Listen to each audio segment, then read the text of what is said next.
Hi, this is Dee at Aloha Astro. I hope you had a fantastic weekend while the moon was in Taurus, and now it's Monday, and we've got the moon transiting Gemini, Monday, June 23rd.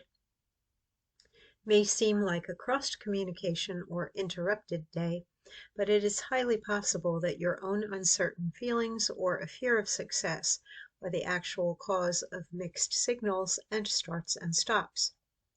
And it is likely that any expert advice you seek for guidance will tell you what you already know, as the moon loosely conjunct Uranus in the final degree of Taurus forms a square aspect with Mars in Virgo and a cradle angel wings aspect pattern that draws the moon and Uranus, Saturn and Neptune in Aries, Pluto in Aquarius, and Mercury in Cancer into a team of planets offering constructive communication, unique ideas, changes, empowerment, and transformation. Mercury is also activating fear, avoidance, procrastination, and a desire to push the weight of something enormously important or serious onto anyone else other than you through a T-square aspect pattern with Chiron in Aries and Pluto. But the two lingering Yod, aka Finger of God, aspect patterns tagging Mars in Virgo, the Sun conjunct Jupiter in Cancer, Saturn conjunct Neptune, and Pluto won't let you hide or run. Even if you try, the issue or opportunity won't go away. Saying you will wait for more information or knowledge before you decide on something is just an excuse today, when the planets are aligned for you to put plans in motion and observe the result. No one says you have to do or choose just one thing, though. The duality of a Gemini moon transit can be ideal for trying multiple things to see what you prefer or what works best. Date multiple potential lovers before choosing to be exclusive with one. Order all the appetizers on the menu. Buy 2 domains and set up 2 websites if you can't decide which name is best for your new online endeavor. With the moon, Mars, and the lunar nodes all in mutable signs, your destiny will be a work in progress which you can adjust to suit your dreams and desires after you use the minor grand trine of the Sun, Jupiter, Chiron, and Mars to make a positive move in a forward direction. Let's take a look at the very busy sky. And here you can see the moon, and I always set the time at midday Eastern time zone. We have the moon loosely conjunct Uranus at that final degree. July 7th, I believe, is when the planet Uranus will move into Gemini. Right now it's getting in its last licks in Taurus, and there's often a feeling of urgency or got to get something done when a planet is in the final degree of a sign.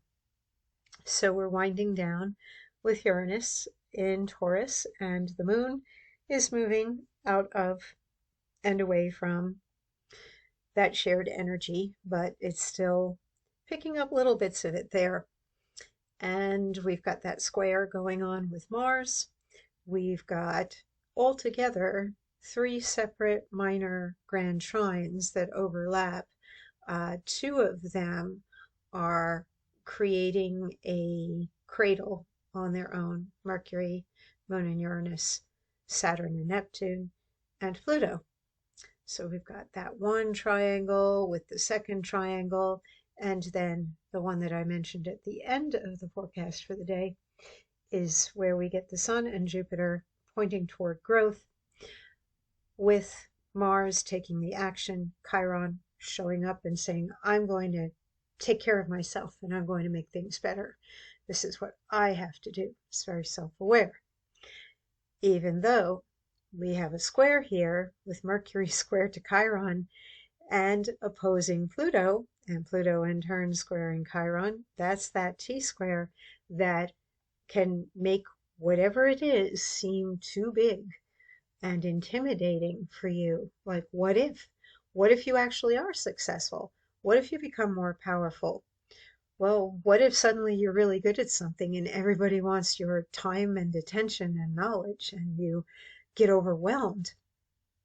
What if you launch a business and it's so successful from the get-go that you have to hire people and be a boss of others? Then what? So there's this little kind of what if lurking in the background where becoming powerful is actually intimidating. And the tendency with that T-square is to run and hide or to push it out on somebody else. You cannot run away from yachts. They are literally like the creator saying, this is what I want you to do. I want you to grow. I want you to take action. I want you to step into power. I want you to follow your dreams and build some foundations under them. I want you to go be a spiritual warrior and do something constructive. I want you to have faith in yourself and go do those things. Figure out how to go about doing them. Once you start putting those plans into motion, that is when the next steps will just follow and fall into place. And if it helps you any today to actually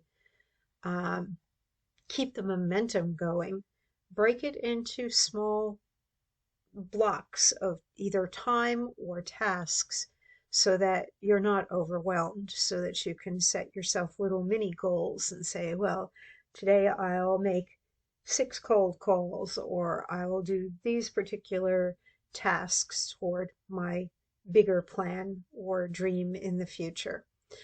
And get it going, though.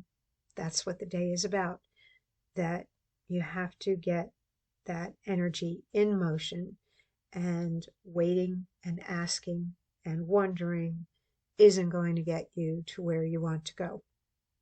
There's a lot of energy literally up in the air and all in motion right now. You bring out the best aspects when you begin to do something. You activate more of the tension, the friction, and the challenge actually when you're on default mode and you're taking path of least resistance and you're not stepping up and doing something. Okay, so it's Monday, get busy, and I'll be back again tomorrow. We'll see what changes by then as the moon moves further into Gemini. Take care, stay safe.